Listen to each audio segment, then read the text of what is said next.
بسم اللہ الرحمن الرحیم۔ رجب کے مہینے کی فضیلت۔ رجب المرجب بہت بابرکت مہینہ ہے۔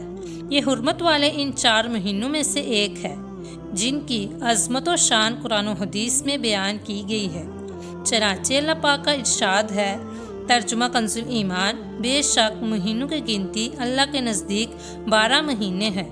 اللہ کی کتاب میں جب سے اس نے آسمان و زمین بنائے، ان میں سے 4 حرمت والے ہیں۔ یہ سیدھا دین ہے، تو ان مہینوں میں اپنی جان پر ظلم نہ کرو۔ حضرت سیدنا ابو بکر رضی اللہ تعالیٰ عنہ بیان کرتے ہیں، نبی پاک صلی اللہ علیہ وآلہ وسلم نے حجۃ الوداع کے موقع پر خطبہ دیا۔ دوران خطبہ ارشاد فرمایا، زمانہ اپنی اسی حیت پر گردش کر رہا ہے جس پر زمین و آسمان کی پیدائش کی گئی تھی۔ سال میں 12 مہینے ہیں جن میں سے 4 حرمت والے ہیں، 3 لگاتار، ذوالقعدہ، ذوالحجہ اور محرم، اور قبیلہ مضر والوں کا رجب جو کہ جمادی الاخری اور شعبان کے درمیان میں ہے۔ اس حدیث پاک کی شرح میں رجب کو قبیلہ مضر کی طرف منسوب کرنے کی وجہ یوں ذکر کی گئی ہے۔ ایک قول یہ ہے کہ قبیلہ مضر والے ماہ رجب المرجب کی زیادہ عزت و تعظیم کرتے تھے۔ دوسرا قول یہ ہے، قبیلہ ربیہ والے رمضان المبارک کو حرمت والے مہینوں میں شمار کرتے تھے، جبکہ قبیلہ مضر والے ماہ رجب المرجب کو حرمت والا مہینہ قرار دیتے تھے۔ اس لیے نبی پاک صلی اللہ علیہ وآلہ وسلم نے اسے قبیلہ مضر والوں کو رجب نام دیا اور مضر والوں کی تعین کی درستگی اپنے فرمان جو کہ جمادی الاخری اور شعبان کے بیچ میں ہے سے ظاہر فرمائی۔ دعا کی قبولیت میں 5 راتوں کو بہت اہمیت حاصل ہے، جیسا کہ حضرت سیدنا عبداللہ بن عمر رضی اللہ تعالیٰ عنہ فرماتے ہیں، 5 راتیں ایسی ہیں جس میں دعا رد نہیں کی جاتی۔ نمبر 1، جمعرات اور جمعے کی درمیانی رات، رجب کی پہلی رات۔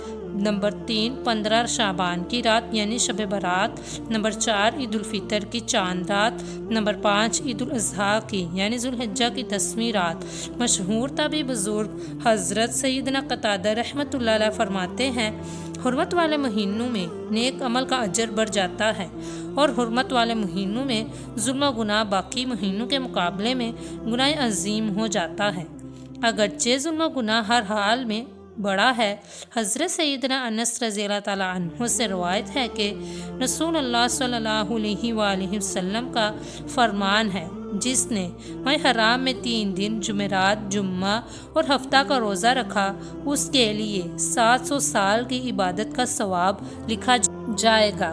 حضرت سیدنا امام محمد غزالی رحمۃ اللہ علیہ اور حضرت سیدنا شیخ شہاب الدین احمد بن حجازی رحمۃ اللہ علیہ رجب المرجب کے بارے میں فرماتے ہیں، اسے الاصواب یعنی تیز بہاؤ بھی کہتے ہیں، اس لیے کہ اس ماہ مبارک میں توبہ کرنے والوں پر رحمت کا بہاؤ تیز ہو جاتا اور عبادت کرنے والوں پر قبولیت کے انوار کا فیضان ہوتا ہے۔ رجب اور اصحاب کے علاوہ بھی اس ماہ مبارک کے بہت سے نام ہیں، چنانچہ لطائف المعارف میں 17 نام ذکر کیے گئے ہیں، جبکہ حضرت امام ابو الخطاب عمر بن حسن ابن دحیہ رحمۃ اللہ علیہ نے مزید 2 ناموں کا اضافہ کیا ہے۔ حضرت علامہ یوسف بن عبد الہادی حنبلی رحمۃ اللہ علیہ فرماتے ہیں، رجب کا مہینہ خیر و بلائی کی کنجی ہے۔ حضرت سیدنا ابو بکر وارق بلخی رحمۃ اللہ علیہ، پاشک پانی دینے یعنی آنسوں سے سراب کا مہینہ ہے، اور رمضان المبارک رحمت کی فصل کاٹنے کا مہینہ ہے۔ لطائف المعارف میں ہے، ماہ رجب ہوا کی طرح ہے، ماہ شعبان بادل کی طرح ہے، اور ماہ رمضان بارش کی طرح ہے۔ ایک بزرگ رحمۃ اللہ علیہ فرماتے ہیں، سال درخت کی مانند ہے، رجب المرجب میں اس کے پتے نکلتے ہیں، شعبان المعظم میں شاخیں نکلتی ہیں، اور رمضان المبارک میں پھل توڑے جاتے ہیں اور مسلمان اس کا پھل توڑتے ہیں۔ اس کے بعد آپ رحمۃ اللہ علیہ فکر آخرت کا ذہن دیتے ہوئے ارشاد فرماتے ہیں، جس نے گناہوں سے نامہ اعمال سیاہ کیا وہ اس مہینے میں توبہ کر لے اور نامہ اعمال کو روشن کر لے۔ جس نے فضولیات میں عمر گوائی وہ باقی عمر کو غنیمت جانے۔ ماہ رجب میں عبادت کی کثرت کرنے والوں پر اللہ پاک کا کس قدر فضل و کرم ہوتا ہے، اس کا اندازہ اس حکایت سے لگایا جا سکتا ہے۔ بیت المقدس میں ایک عورت رجب المرجب کے ہر دن میں 12,000 مرتبہ سورہ اخلاص پڑھا کرتی اور اس پورے مہینے میں اونی لباس پہنتی تھی۔ ایک بار وہ بیمار ہو گئی تو اس نے اپنے بیٹے کو وصیت کی کہ مجھے اسی اونی لباس سمیت دفن کیا جائے۔ جب وہ مر گئی تو اس کے بیٹے نے اسے عمدہ کپڑوں کا کفن پہنایا۔ رات کو اس نے خواب میں اپنی والدہ کو دیکھا۔ وہ کہہ رہی تھی، میں تجھ سے خوش نہیں ہوں کیونکہ تو نے میری وصیت پوری نہیں کی۔ وہ گھبرا کر اٹھ بیٹھا، اپنی ماں کا لباس اٹھایا تاکہ اسے بھی قبر میں دفن کر آئے۔ اس نے جا کر ماں کی قبر کھود دی مگر اس قبر میں کچھ نہ ملا۔ وہ بہت حیران ہوا۔ تب اس نے یہ ندا سنی کہ کیا تجھے معلوم نہیں کہ جس نے رجب میں ہماری اطاعت کی ہم اسے تنہا اور اکیلا نہیں چھوڑتے۔ ایک نیک عالم دین میں رجب المرجب سے پہلے بیمار ہو گئے۔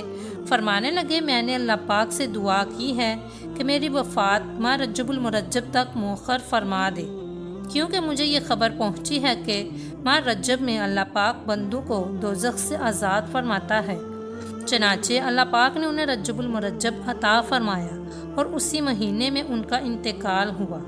حضرت سیدنا عروہ بن زبیر رحمۃ اللہ علیہ نے حضرت سیدنا عبداللہ بن عمر رضی اللہ تعالیٰ عنہ سے پوچھا، کیا نبی پاک صلی اللہ علیہ وآلہ وسلم رجب المرجب میں روزہ رکھتے تھے؟ ارشاد فرمایا، ہاں، اور اسے اہمیت بھی دیتے تھے۔ مشہور تابعی بزرگ حضرت سیدنا ابو قلابہ رحمۃ اللہ علیہ فرماتے ہیں، رجب کے روزہ داروں کے لیے جنت میں ایک محل ہے۔ اس روایت کو ذکر فرمانے کے بعد حضرت سیدنا امام بہقی رحمۃ اللہ علیہ فرماتے ہیں، حضرت سیدنا ابو قلابہ رحمۃ اللہ علیہ تابعی بزرگ ہیں، وہ اس طرح کی بات اپنی طرف سے نہیں کہہ سکتے، انہوں نے کسی صحابی رضی اللہ تعالیٰ عنہ سے سنا ہوگا۔ اس بات کو حضرت امام جلال الدین سیوطی شافعی رحمۃ اللہ علیہ نے بھی ذکر فرمایا ہے۔ عارف باللہ شیخ ضیاء الدین عبدالعزیز دیرانی رحمۃ اللہ علیہ فرماتے ہیں، مروی ہے کہ جس نے رجب کے 7 روزے رکھے اس کے لیے جہنم کے دروازے بند کر دیے جاتے ہیں، اور جس نے 10 روزے رکھے وہ اللہ پاک سے جو مانگتا ہے اللہ پاک اسے عطا فرماتا ہے، اور بے شک جنت میں ایک محل ہے جس کے سامنے دنیا ایک پرندے کے گھونسلے کی طرح ہے۔ اس محل میں صرف رجب کے روزے رکھنے والے ہی داخل ہوں گے۔